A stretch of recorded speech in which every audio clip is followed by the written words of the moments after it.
Hai adik-adik, wah kita berjumpa kembali ya dalam ibadah sekolah minggu kita hari ini. Nah kakak berkesempatan kembali nih untuk membagikan cerita firman Tuhan. Kakak hari ini akan membahas tentang Allah memanggil Elia. Cerita ini dikutip dari kitab 1 Raja-Raja pasal yang ke-17 ayat yang pertama sampai yang ke-16. Nah adik-adik, siapa sih Elia ini? Elia ini adalah seorang nabi di kerajaan Israel Utara pada zaman pemerintahan Raja Ahab, Ahazia, dan Yoram. Dan ia berasal dari Tisbe Gilead adik-adik ya. Kemudian apa sih tugas Nabi Elia ini?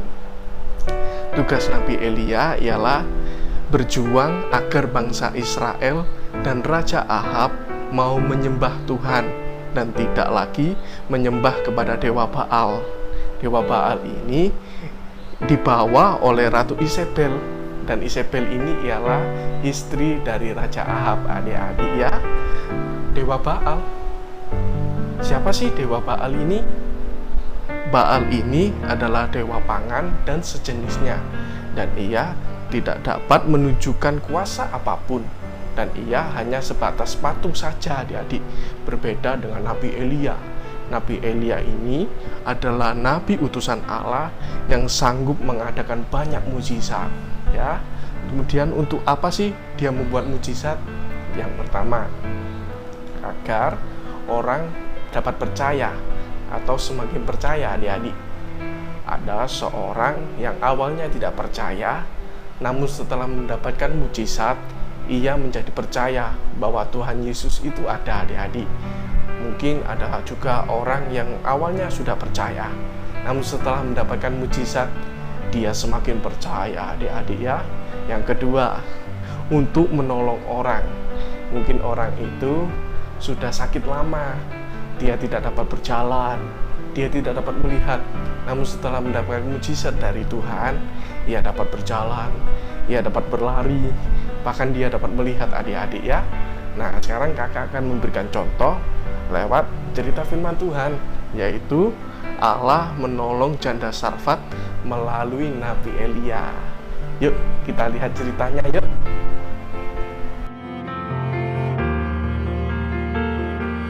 Nah ini adalah Nabi Elia adik-adik. Ia melakukan seperti firman Tuhan. Dia pergi dan diam di tepi sungai Kerit. Burung-burung gagak membawa roti dan daging kepadanya, dan ia minum dari sungai itu. Tetapi sesudah beberapa waktu, sungai itu menjadi kering adik-adik, sebab hujan tiada turun di negeri itu.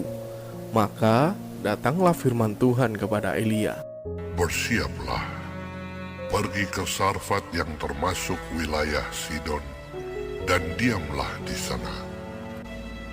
Aku telah memerintahkan seorang janda untuk memberi engkau makan. Nah, sesudah itu dia bersiap lalu pergi ke Sarfat adik-adik. Setelah ia sampai ke pintu gerbang kota itu, tampaklah seorang janda sedang mengumpulkan kayu api. Ia berseru kepada perempuan itu katanya, "Cobalah ambil bagiku sedikit air dalam kendi, supaya aku minum. Ambil juga bagiku sepotong roti." Perempuan itu menjawab, "Demi Tuhan Allahmu yang hidup, sesungguhnya tidak ada roti padaku sedikit pun, kecuali segenggam tepung dalam tempayan dan sedikit minyak dalam buli-buli. Dan sekarang aku sedang mengumpulkan kayu api dan mengolahnya bagiku dan bagi anakku.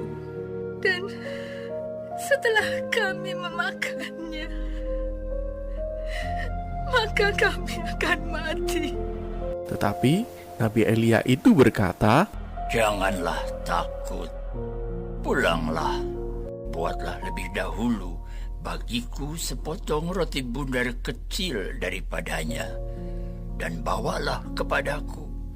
Kemudian barulah kau buat bagimu dan bagi anakmu.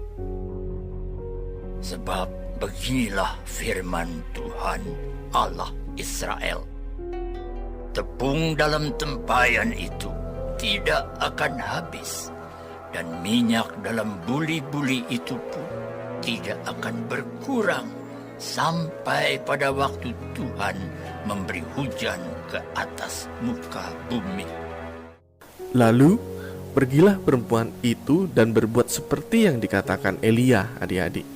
Tepung dalam tempayan itu tidak habis, dan minyak dalam buli-buli itu tidak berkurang, seperti firman Tuhan yang diucapkannya dengan perantaraan Elia, adik-adik. Maka perempuan itu dan dia serta anaknya mendapatkan makan beberapa waktu lamanya. Sesudah itu, anak dari perempuan itu jatuh sakit, adik-adik, dan sakitnya itu sangat keras sampai tidak ada nafasnya. Lalu perempuan itu berkata kepada Elia, Apakah maksudmu datang kemari, ya abdi Allah? Singgahkah engkau kepadaku untuk mengingatkan kesalahanku dan untuk menyebabkan anakku mati? kata Elia kepadanya. Berikanlah anakmu itu kepadaku. Lalu Elia mengambilnya dan membawanya naik ke atas dan membaringkannya.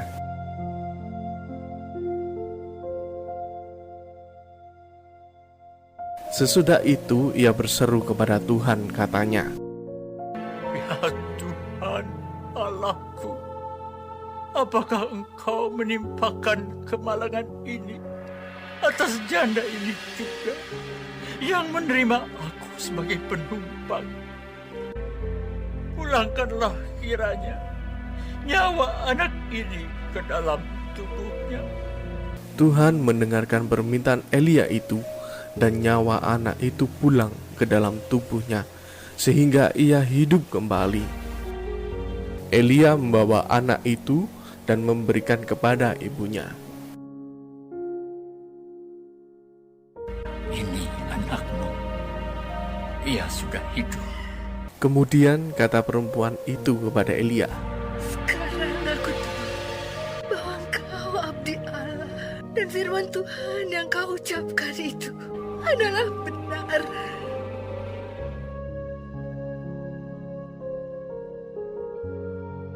Nah, adik-adik, bagaimana nih ceritanya? Adik-adik mengerti kan?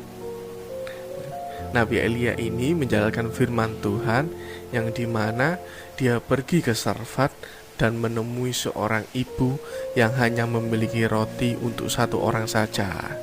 Dan itu juga buat makan ibu dan anaknya. Tetapi Nabi Elia ini berkata, tepung dalam tempayan itu tidak akan habis, dan minyak dalam buli-buli itu tidak berkurang seperti firman Tuhan yang diucapkannya dengan perantaraan Elia. Nah, kemudian apakah ibu itu percaya? Ya, ibu itu percaya dan dia membuatkan roti untuk Elia. Kemudian, mujizat yang kedua, Nabi Elia ini berdoa memohon kepada Tuhan agar mengembalikan nyawa anak itu. Nah, adik-adik, terbuktikan ya bahwa Nabi Elia bisa membuat mujizat. Nah, itu adalah cerita firman Tuhan yang kakak bagikan kepada kalian hari ini. Semoga dapat bermanfaat dan dapat menjadi kekuatan bagi kita semua. Yuk kita tutup dalam doa ya. Mari lipat tangannya, tutup matanya. Tuhan Yesus, terima kasih karena hari ini kami dapat belajar tentang Allah memanggil Nabi Elia. Dan kami juga mengerti akan Nabi Baal yang hanya sekedar patung dan tidak dapat mengadakan mujizat. Terima kasih Tuhan Yesus atas segalanya. Haleluya. Amin. Shalom adik-adik, sampai jumpa.